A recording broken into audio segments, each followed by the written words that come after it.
Assalamualaikum warahmatullahi wabarakatuh. Salam sejahtera untuk kita semua. Om Swastiastu, Namo Buddhaya, salam kebajikan.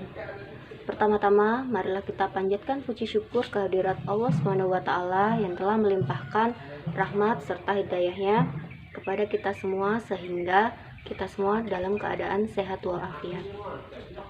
Pada kesempatan hari ini, saya akan mempresentasikan tentang makalah saya, yaitu mantan narapidana dalam kontes pemilihan umum anggota legislatif di Kabupaten Pemalang tahun 2019. Untuk yang pertama yaitu latar belakang saya mengambil judul makalah ini. Jadi, proses demokrasi di Indonesia telah memasuki babak baru dengan lahirnya PKPU Republik Indonesia nomor 20 tahun 2018 tentang pencalonan anggota DPR, DPRD Provinsi, dan DPRD Kabupaten atau Kota yang sempat menjadi kontroversi. Dalam peraturan tersebut mengatur tentang persyaratan bakal calon legislatif, yaitu tidak mengikutsertakan calon yang pernah menjadi narapidana kasus korupsi, kejahatan seksual terhadap anak, dan bandar narkoba sesuai dengan pasal 4 ayat 3. Tentu saja peraturan ini disambut baik oleh sebagian besar masyarakat Indonesia, tetapi tidak sedikit juga yang menentang karena dianggap melanggar hak asasi manusia untuk dipilih maupun memilih dalam pemilihan umum. Setelah PKPU nomor 20 tahun 2018 pasal 4 ayat 3, pasal 7 huruf G, dan pasal 60 huruf C khusus mengenai larangan mantan narapidana korupsi dibatalkan, KPU sebagai penyelenggara pemilu masih memiliki cara lain untuk memberikan masyarakat informasi tentang calon legislatif yang ada di daerahnya, yaitu berdasarkan PKPU nomor 20 tahun 2018 pasal 38, KPUD harus mengumumkan bakal calon legislatif yang berstatus sebagai mantan narapidana. Berdasarkan peraturan tersebut, KPUD Kabupaten Pemalang mengeluarkan pengumuman tentang bakal calon anggota Dewan Perwakilan Daerah Kabupaten Pemalang tahun 2019 yang berstatus narapidana atau mantan narapidana sebagai berikut. Jadi bisa dilihat di sini daftar nama bakal calon anggota legislatif yang ditetapkan sebagai mantan narapidana. Walaupun di sini pidananya di bawah 5 tahun, tapi tetap dicantumkan agar masyarakat tahu informasi tentang bakal calon anggota legislatif yang mewakili mereka. Jadi di sana ada 6 nama dari beberapa partai politik. Ada Partai Demokrasi Indonesia Perjuangan ada 2 nama, Gerindra ada 1 nama, PKB ada 1 nama, P3 ada 1 nama, dan Golkar ada 1 nama. Rumusan masalah yang akan kita bahas yaitu bagaimanakah hasil pemilihan legislatif tahun 2019 di Kabupaten Pemalang yang menyertakan mantan narapidana sebagai calon. Apakah calon berlatar belakang mantan narapidana ini berhasil terpilih menjadi anggota legislatif atau tidak? Sebelum kita mengetahui bagaimana hasil dari pemilihan legislatif yang menyertakan nama-nama bakal calon mantan narapidana, mari kita ke teori dulu, yaitu apa sih narapidana itu?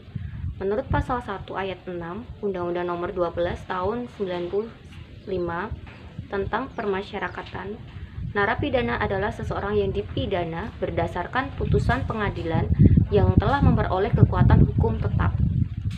Sedangkan mantan narapidana adalah seseorang yang telah menjalankan pidana berdasarkan keputusan pengadilan yang telah memperoleh kekuatan hukum tetap.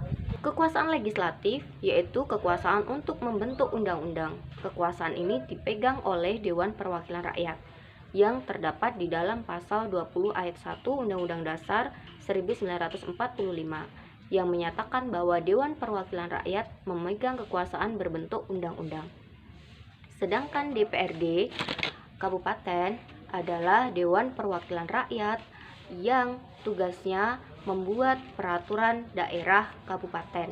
Setelah kita mengetahui apa itu narapidana, apa itu mantan narapidana, dan apa itu anggota DPRD, selanjutnya kita akan menganalisis terkait perilaku pemilih dan latar belakang pemilih pada suatu daerah.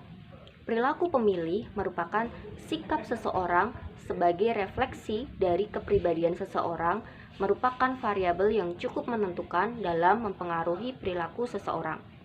Oleh karena itu, pilihan seseorang terhadap calon anggota legislatif mantan narapidana sangat dipengaruhi oleh ikatan emosional pada suatu partai politik, orientasi terhadap isu-isu, dan orientasi terhadap kandidat.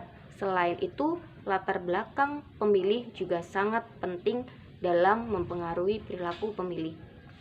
Contohnya adalah mata pencaharian, latar belakang pendidikan, dan sosial, yaitu daerah tersebut apakah termasuk dalam satu partai tertentu atau lebih plural lagi, yaitu terdiri dari banyak partai yang menjadi basis pendukungnya. Selanjutnya kita akan masuk ke hasil.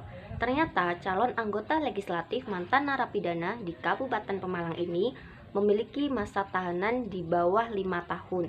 Jadi tetap bisa mengikuti pencalonan menjadi anggota legislatif. Berdasarkan hasil dari pemilihan umum anggota legislatif di Kabupaten Pemalang pada tahun 2014, ternyata ada 3 dari 6 calon anggota legislatif berlatar belakang mantan narapidana.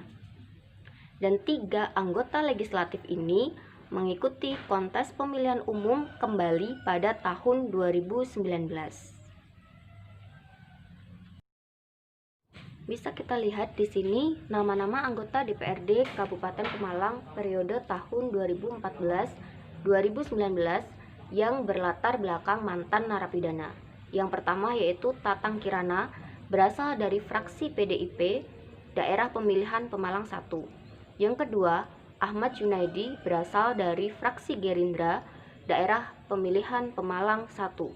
Yang ketiga yaitu Budi Maskuri, berasal dari fraksi Golkar, daerah pemilihan Pemalang 6. Sedangkan pada pemilu tahun 2019 mengalami penurunan dari 3 anggota DPRD mantan narapidana yang terpilih hanya 1, yaitu Tatang Kirana dari fraksi PDIP, daerah pemilihan Pemalang 1. Dan perlu kita ketahui, kalau kita lihat di websitenya DPRD Kabupaten Pemalang, bahwa Tatang Kirana ini ternyata menjadi ketua fraksi Partai Demokrasi Indonesia Perjuangan.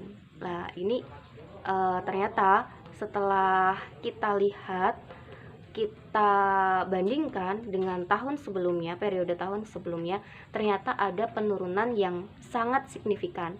Dari yang tadinya 3 mantan narapidana yang menjadi anggota DPRD Kabupaten Pemalang, ternyata di periode ini atau tahun 2019 hanya 1 yang terpilih.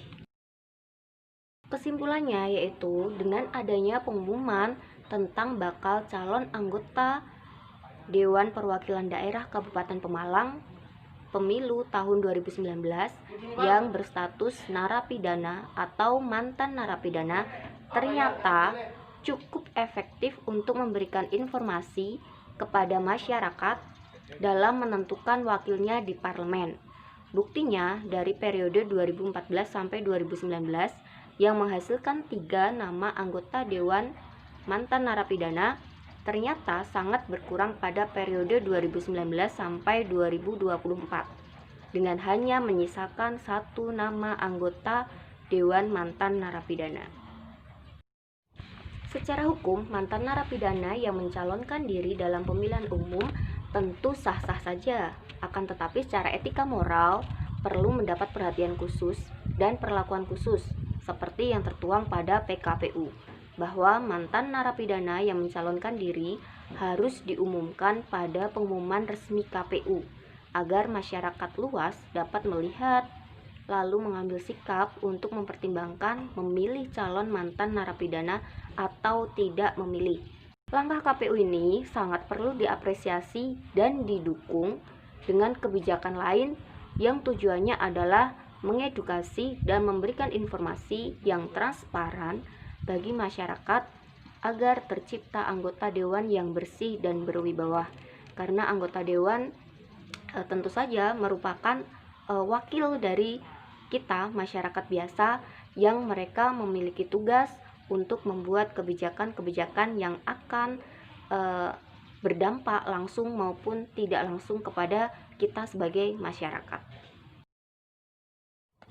Demikianlah yang dapat saya sampaikan dalam presentasi kali ini. Semoga apa yang saya sampaikan dapat diambil manfaatnya, dan tentu saja kita sebagai masyarakat tentu memiliki keinginan bahwa wakil-wakil kita adalah orang-orang terpilih yang memang benar-benar memikirkan nasib kita sebagai masyarakat. Jika ada pertanyaan, komentar, saran, dan kritik, silakan disampaikan di kolom komentar di bawah ini. Terima kasih. Wassalamualaikum warahmatullahi wabarakatuh.